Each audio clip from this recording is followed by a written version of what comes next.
ओम शांति। 16 जुलाई 2025 के ईश्वरीय महावाक्य। पहले सुनते हैं मुरली के मुख्य पॉइंट्स। बाबा ने कहा, अभी तुम परमपिता परमात्मा शिव की संतान बने हो तो वह नशा होना चाहिए। यह बाप है बेहद का साहूकार, जो तुमको भी ऊंच से ऊंच बना देते हैं। महिमा सिर्फ एक की है, उनसे ही योग लगाना है, तभी पावन बनेंगे। नहीं तो पिछाड़ी में हिसाब किताब चुकतू कर सजा खाकर जाएंगे। फिर बाबा ने कहा, अभी तुम काम पर जीत पाकर अमर लोक के मालिक बनते हो। इस पुरानी दुनिया से बेहद का वैराग्य कर सुख धाम को याद करो। सारी दुनिया तो क्या, अपने शरीर को भी भूलना है। इस समय ही कल्याणकारी बाप आकर भारत का कल्याण करते हैं। सबसे अधिक कल्याण तुम बच्चों का करते हैं, तो तुमको कितनी खुशी होनी चाहिए। लास्ट में बाबा ने कहा, बाप की याद से ही तुम्हारे जन्म जन्मांतर के विकर्म विनाश होंगे। जिन बच्चों को बाप की पूरी पहचान नहीं, पूरा निश्चय नहीं, उनकी बुद्धि में याद ठहरेगी नहीं। सिवाय याद की यात्रा के कोई भी पवित्र बन ना सके। और अब सुनते हैं महावाक्यों को विस्तार से। मुरली का सार। मीठे बच्चे, जो सर्व की सद्गति करने वाला जीवन मुक्ति दाता है, वह आपका बाप बना है। तुम उनकी संतान हो तो कितना नशा रहना चाहिए। प्रश्न, किन बच्चों की बुद्धि में बाबा की याद निरंतर नहीं ठहर सकती है। उत्तर, जिन्हें पूरा पूरा निश्चय नहीं है, उनकी बुद्धि में याद ठहर नहीं सकती। हमको कौन सिखला रहे हैं, यह जानते नहीं तो याद किसको करेंगे। जो यथार्थ पहचान कर याद करते हैं, उनके ही विकर्म विनाश होते हैं। बाप स्वयं ही आकर अपनी और अपने घर की यथार्थ पहचान देते हैं। ओम शांति। अब ओम शांति का अर्थ तो सदैव बच्चों को याद होगा। हम आत्मा हैं, हमारा घर है निर्वाण धाम व मूल वतन। बाकी भक्ति मार्ग में मनुष्य जो भी पुरुषार्थ करते हैं, उनको पता नहीं कहाँ जाना है, सुख किस में है, दुख किस में है, कुछ भी पता नहीं। यज्ञ तप दान पुण्य तीर्थ आदि करते सीढ़ी नीचे उतरते ही आते हैं। नई दुनिया और पुरानी दुनिया में फर्क तो है ना। नई दुनिया है पावन दुनिया। तुम बच्चों की बुद्धि में है सुख धाम। सुख धाम को स्वर्ग, दुख धाम को नरक कहा जाता है। मनुष्य शांति चाहते हैं, परंतु वहां कोई भी जा नहीं सकते। बाप कहते हैं, मैं जब तक यहाँ भारत में ना आऊं, तब तक मेरे सिवाय तुम बच्चे जा नहीं सकते। भारत में ही शिव जयंती गाई जाती है। निराकार जरूर साकार में आएगा ना। शरीर बिगर आत्मा कुछ कर सकती है क्या। शरीर बिगर तो आत्मा भटकती रहती है, दूसरे तन में भी प्रवेश कर लेती है। कोई अच्छे होते हैं, कोई चंचल होते हैं, एकदम तवाई बना लेती है। आत्मा को शरीर जरूर चाहिए। वैसे ही परमपिता परमात्मा को भी शरीर ना हो तो भारत में क्या आकर करेंगे। भारत ही अविनाशी खंड है। सतयुग में एक ही भारत खंड था और सब खंड विनाश हो जाते हैं। गाते हैं आदि सनातन देवी देवता धर्म था। यह लोग फिर आदि सनातन हिंदू धर्म कह देते हैं। वास्तव में शुरू में कोई हिंदू नहीं, देवी देवताएं थे। यूरोप में रहने वाले अपने को क्रिश्चियन कहते हैं। यूरोपियन धर्म थोड़े ही कहेंगे। यह हिंदुस्तान में रहने वाले हिंदू धर्म कह देते। जो दैवी धर्म श्रेष्ठ थे, वही 84 जन्मों में आते धर्म भ्रष्ट बन गए हैं। देवता धर्म के जो होंगे वही यहाँ आएंगे। अगर निश्चय नहीं तो समझो इस धर्म के नहीं हैं। भले यहाँ बैठे होंगे तो भी उनको समझ में नहीं आएगा। वहाँ कोई प्रजा में कम पद पाने वाला होगा। चाहते सब सुख शांति है, वह तो होता है सतयुग में। सब तो सुख धाम में जा नहीं सकते। सब धर्म अपने अपने समय पर आते हैं। अनेक धर्म हैं, झाड़ वृद्धि को पाता रहता है। मूल थुर है देवी देवता धर्म। फिर हैं 3 ट्यूब, स्वर्ग में तो यह हो न सके। द्वापर से लेकर नए धर्म निकलते हैं, इनको वैरायटी ह्यूमन ट्री कहा जाता है। विराट रूप अलग है, यह वैरायटी धर्मों का झाड़ है, किस्म किस्म के मनुष्य हैं। तुम जानते हो कितने धर्म हैं। सतयुग आदि में एक ही धर्म था, नई दुनिया थी। बाहर वाले भी जानते हैं, भारत ही प्राचीन बहिष्ठ था, बहुत साहूकार था, इसलिए भारत को बहुत मान मिलता है। कोई साहूकार गरीब बनता है तो उस पर तरस खाते हैं, बेचारा भारत क्या हो पड़ा है। यह भी ड्रामा में पार्ट है। कहते भी हैं सबसे जासी रहम दिल ईश्वर ही है, और आते भी भारत में हैं। गरीबों पर जरूर साहूकार ही रहम करेंगे ना। बाप है बेहद का साहूकार, ऊंचते ऊंच बनाने वाला। तुम किसके बच्चे बने हो, वह नशा भी होना चाहिए। परम पिता परमात्मा शिव की हम संतान हैं, जिसको ही जीवन मुक्ति दाता सदगति दाता कहते हैं। जीवन मुक्ति पहले पहले सतयुग में होती है, यहाँ तो है जीवन बंध। भक्ति मार्ग में पुकारते हैं बाबा बंधन से छुड़ाओ, अभी तुम पुकार नहीं सकते। तुम जानते हो बाप जो ज्ञान का सागर है, वही वर्ल्ड की हिस्ट्री ज्योग्राफी का सार समझा रहे हैं। नॉलेजफुल है। यह तो खुद कहते हैं मैं भगवान नहीं हूँ। तुम्हें तो देह से न्यारा देही अभिमानी बनना है, सारी दुनिया को अपने शरीर को भी भूलना है। यह भगवान है नहीं, इनको कहते ही हैं बाप दादा। बाप है ऊंचते ऊंच, यह पतित पुराना तन है। महिमा सारी एक की है, उनसे योग लगाना है, तभी पावन बनेंगे, नहीं तो कभी पावन बन नहीं सकेंगे। और पिछाड़ी में हिसाब किताब चुकतू कर सजाएं खाकर चले जाएंगे। भक्ति मार्ग में हम सो हम का मंत्र सुनते आए हो। हम आत्मा सो परम पिता परमात्मा सो हम आत्मा। यही रोंग मंत्र परमात्मा से बेमुख करने वाला है। बाप कहते हैं बच्चे, परमात्मा सो हम आत्मा कहना यह बिल्कुल रोंग है। अभी तुम बच्चों को वर्णों का भी रहस्य समझाया गया है। हम सो ब्राह्मण हैं, फिर हम सो देवता बनने के लिए पुरुषार्थ करते हैं, फिर हम सो देवता बन क्षत्रिय वर्ण में आएंगे। और कोई को थोड़े ही पता है कि हम कैसे 84 जन्म लेते हैं, किस कुल में लेते हैं।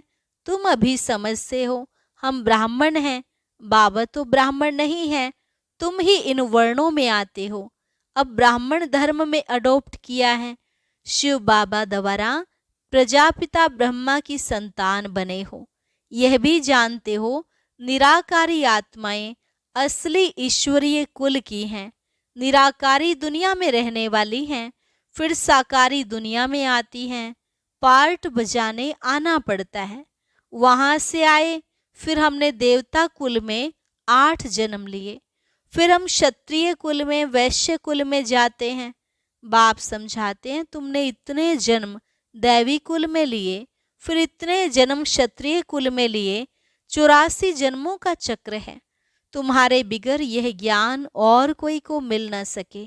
जो इस धर्म के होंगे वही यहाँ आएंगे।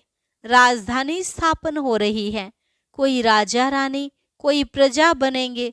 Suryavanshi Lakshmi Narayan the first second third 8 गद्दी चलती हैं। फिर क्षत्रिय धर्म में भी फर्स्ट सेकंड थर्ड ऐसे चलता है। ये सब बातें बाप समझाते हैं। ज्ञान का सागर जब आते हैं तो भक्ति खलास हो जाती है, रात खत्म हो जाती है। वहाँ किसी भी प्रकार के धक्के नहीं होते, आराम ही आराम है, कोई हंगामा नहीं। यह भी ड्रामा बना हुआ है। भक्ति कल्ट में ही बाप आते हैं, सबको वापस जरूर जाना है, फिर नंबरवार उतरते हैं। क्राइस्ट आएंगे तो फिर उनके धर्म वाले भी आते रहेंगे। अभी देखो कितने क्रिश्चियन हैं। क्राइस्ट हो गया क्रिश्चियन धर्म का बीज। इस देवी देवता धर्म का बीज है परम पिता परमात्मा शिव। तुम्हारा धर्म स्थापन करते हैं परमपिता परमात्मा। तुमको ब्राह्मण धर्म में किसने लाया? बाप ने अडॉप्ट किया है, तो उनसे छोटा ब्राह्मण धर्म हुआ। ब्राह्मणों की चोटी गाई जाती है, यह है निशानी चोटी। फिर नीचे आओ तो शरीर बढ़ता जाता है। यह सब बातें बाप बैठ समझाते हैं। जो बाप कल्याणकारी है वही आकर भारत का कल्याण करते हैं। सबसे अधिक कल्याण तो तुम बच्चों का ही करते हैं। तुम क्या से क्या बन जाते हो? तुम अमर लोक के मालिक बन जाते हो। अभी ही तुम काम पर विजय पाते हो। वहां अकाले मृत्यु होती नहीं, मरने की बात नहीं। बाकी चोला तो बदलेंगे ना। जैसे सर्प एक खाल उतार दूसरी लेते हैं, यहाँ भी तुम यह पुरानी खाल छोड़ नई दुनिया में नई खाल लेंगे। सतयुग को कहा जाता है गार्डन ऑफ फ्लावर्स। कभी कोई कुवचन वहां नहीं निकलता। यहाँ तो है ही कुसंग, माया का संग है ना, इसलिए इनका नाम ही है रौरव नर्क। जगह पुरानी होती है तो म्यूनिसिपालिटी वाले पहले से ही खाली करा देते हैं। बाप भी कहते हैं जब पुरानी दुनिया होती है तब हम आते हैं। ज्ञान से सद्गति हो जाती है, राजयोग सिखाया जाता है। भक्ति में तो कुछ भी नहीं है। हाँ, जैसे दान पुण्य करते हैं तो अल्पकाल के लिए सुख मिलता है। राजाओं को भी सन्यासी लोग वैराग्य दिलाते हैं। यह तो कागविष्टा समान सुख है। अभी तुम बच्चों को बेहद का वैराग्य सिखाया जाता है। यह है पुरानी दुनिया। अब सुख धाम को याद करो, फिर वाया शांति धाम यहाँ आना है। देलवाड़ा मंदिर में हूबहू तुम्हारा इस समय का यादगार है। नीचे तपस्या में बैठे हैं, ऊपर में है स्वर्ग। नहीं तो स्वर्ग कहाँ दिखाएं? मनुष्य मरते हैं तो कहेंगे स्वर्ग पधारा। स्वर्ग को ऊपर में समझते हैं, परंतु ऊपर में कुछ है नहीं। भारत ही स्वर्ग, भारत ही नर्क बनता है। यह मंदिर पूरा यादगार है। यह मंदिर आदि सब बाद में बनते हैं। स्वर्ग में भक्ति होती नहीं, वहाँ तो सुख ही सुख है। बाप आकर सब राज समझाते हैं और सब आत्माओं के नाम बदलते हैं। शिव का नाम नहीं बदलता, उनका अपना शरीर है नहीं। शरीर बिगर पढ़ाएंगे कैसे? प्रेरणा की तो कोई बात ही नहीं। प्रेरणा का अर्थ है विचार। ऐसे नहीं ऊपर से प्रेरणा करेंगे और पहुंच जाएंगे, इसमें प्रेरणा की कोई बात नहीं। जिन बच्चों को बाप की पूरी पहचान नहीं, पूरा निश्चय नहीं, उनकी बुद्धि में याद भी ठहरेगी नहीं। हमको कौन सिखला रहे हैं वह जानते नहीं तो याद किसको करेंगे? बाप की याद से ही तुम्हारे विकर्म विनाश होंगे। जो जन्म जन्मांतर शिवलिंग को ही याद करते हैं, समझते हैं यह परमात्मा है, उनका यह चिन्ह है, वह है निराकार, साकार नहीं है।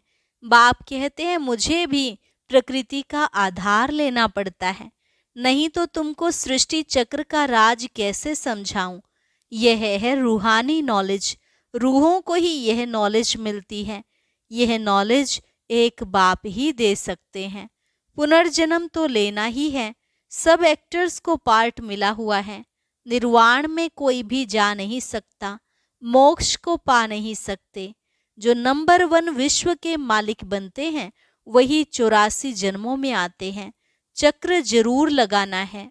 मनुष्य समझते हैं मोक्ष मिलता है, कितने मत मतांतर हैं, वृद्धि को पाते ही रहते हैं, वापिस कोई भी जाते नहीं। बाप ही 84 जन्मों की कहानी बताते हैं। तुम बच्चों को पढ़कर फिर पढ़ाना है।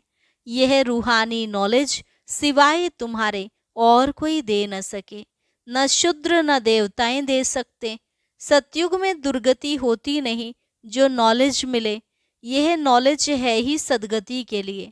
सदगति दाता लिबरेटर गाइड एक ही है। सिवाय याद की यात्रा के कोई भी पवित्र बन न सके। सजाएं जरूर खानी पड़ेंगी, पद भी भ्रष्ट हो जाएगा। सबका हिसाब किताब चुकतू तो होना है ना।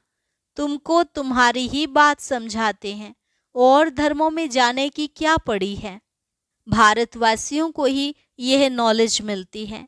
बाप भी भारत में ही आकर 3 धर्म स्थापन करते हैं। अभी तुमको शूद्र कुल से निकाल ऊंच कुल में ले जाते हैं। अब पावन बनाने के लिए तुम ब्राह्मण निमित्त बनते हो। इनको रुद्र ज्ञान यज्ञ कहा जाता है। रुद्र शिव बाबा ने यज्ञ रचा है। इस बेहद के यज्ञ में सारी पुरानी दुनिया की आहुति पड़नी है। फिर नई दुनिया स्थापन हो जाएगी। पुरानी दुनिया खत्म होनी है। तुम यह नॉलेज लेते ही हो नई दुनिया के लिए। देवताओं की परछाई पुरानी दुनिया में नहीं पड़ती। तुम बच्चे जानते हो, कल्प पहले जो आए होंगे वही आकर यह नॉलेज लेंगे। नंबरवार पुरुषार्थ अनुसार पढ़ाई पढ़ेंगे। मनुष्य यहाँ ही शांति चाहते हैं। अब आत्मा तो है ही शांति धाम की रहने वाली, बाकी यहाँ शांति कैसे हो सकती। इस समय तो घर घर में अशांति है। रावण राज्य है ना। सतयुग में बिल्कुल ही शांति का राज्य होता है। एक धर्म एक भाषा होती है। अच्छा, मीठे मीठे सिकिलधे बच्चों प्रति माता पिता बाप दादा का याद प्यार और गुड मॉर्निंग। रूहानी बाप की रूहानी बच्चों को नमस्ते। रूहानी बच्चों की रूहानी बाप दादा को नमस्ते नमस्ते, गुड मॉर्निंग। शुक्रिया बाबा, शुक्रिया। धारणा के लिए मुख्य सार, इस पुरानी दुनिया से बेहद का वैरागी बन अपनी देह को भी भूल शांति धाम और सुख धाम को याद करना है। निश्चय बुद्धि बन याद की यात्रा में रहना है। हम सोहम के मंत्र को यथार्थ समझकर अब ब्राह्मण सो देवता बनने का पुरुषार्थ करना है। सभी को इसका यथार्थ अर्थ समझाना है। वरदान, अंतर्मुखता के अभ्यास द्वारा अलौकिक भाषा को समझने वाले सदा सफलता संपन्न भव। अंतर्मुखता के अभ्यास द्वारा अलौकिक भाषा को समझने वाले सदा सफलता संपन्न भव। जितना जितना आप बच्चे अंतर्मुखी स्वीट साइलेंस स्वरूप में स्थित होते जाएंगे, उतना नयनों की भाषा, भावना की भाषा और संकल्प की भाषा को सहज समझते जाएंगे। यह 3 प्रकार की भाषा रूहानी योगी जीवन की भाषा है। यह अलौकिक भाषाएं बहुत शक्तिशाली हैं। समय प्रमाण इन 3 भाषाओं द्वारा ही सहज सफलता प्राप्त होगी। इसलिए अब रूहानी भाषा के अभ्यासी बनो। स्लोगन, आप इतने हल्के बन जाओ जो बाप आपको अपनी पलकों पर बैठाकर साथ ले जाए। आप इतने हल्के बन जाओ जो बाप आपको अपनी पलकों पर बिठाकर साथ ले जाए। अच्छा, ओम शांति। अब आज का अव्यक्त इशारा और ज्ञान मोती भी अवश्य सुने।